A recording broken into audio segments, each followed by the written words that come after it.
ज्ञान है, लेकिन आने वाली 1-2 पीढ़ियों बाद किसको पता रहता कि महाभारत युद्ध कहाँ कहाँ हुआ, गीता उपदेश कहाँ दिया गया, गीता उपदेश क्या है, कहाँ कहाँ क्या क्या घटनाएं घटी। तो ये आप निश्चित समझें कि ये छोटी सी बात नहीं है माताओं भाइयों। ये तीर्थों का विकास ठीक है, और प्रयास भी सरकारों के काम है, हुए भी हैं, हो रहे हैं, लेकिन जो ये प्रयास हुआ है कि हम तो अपनी सांस्कृतिक परंपरा की बात करेंगे, जो ये प्रयास हुआ है कि कुरुक्षेत्र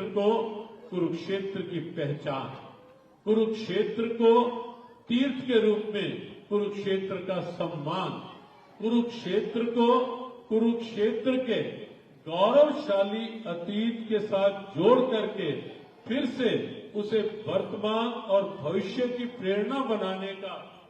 एक अद्भुत काम, ये हम फिर कह रहे हैं, ये छोटी सी बात नहीं, ये बहुत बड़ी बात है। और केवल आपके लिए नहीं, आपकी आने वाली जो पीढ़ियां हैं वो सब याद करेंगी। उन्हें जब ध्यान आएगा, अच्छा ये वो स्थान है, ये वो स्थान है, ये वो स्थान है, भारतीयता एक जीवंत प्रेरणा बनेगी इससे। भारत की दिव्य वसुधैव कुटुंबकम की सोच एक विश्व भर तक के आने वाले पर्यटकों के लिए एक प्रेरणा बनेगी, ये स्थिति। और धीरे धीरे अभी बहुत से तीर्थों में बहुत से लोग यहाँ बैठे हैं, हम देख रहे हैं, हमारे कई संत इधर बैठे हैं जो उन्हीं क्षेत्रों में निवास करते हैं। हम कई जगह मिलके भी आए, कैथल में, असंध और भी कई जगह हमने गए, वहां उन तीर्थों को जाकर देखा,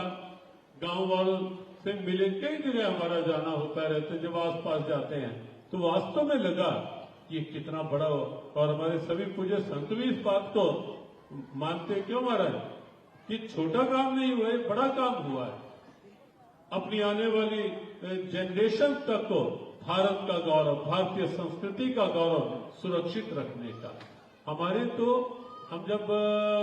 वरिष्ठ संतों की कभी भी बैठते हैं और जब हम अलग अलग विषय की चर्चा होती है, तो हम कुरुक्षेत्र की जब चर्चा करते हैं, वर्तमान स्वरूप की जब चर्चा करते हैं, 48 कोष की जब चर्चा करते हैं, कल भी बहुत से संत आए हुए थे, आज ही प्रस्थान किया उन्होंने दोपहर संस्थानम से। आज भी मुख्यमंत्री जी, आज भी वो सब संतों का ये मन था कि कभी कोई ऐसी व्यवस्था बनाई जाए कि हम सब एक बार आकर, सभी प्रमुख संत आचार्य सभा के और सब,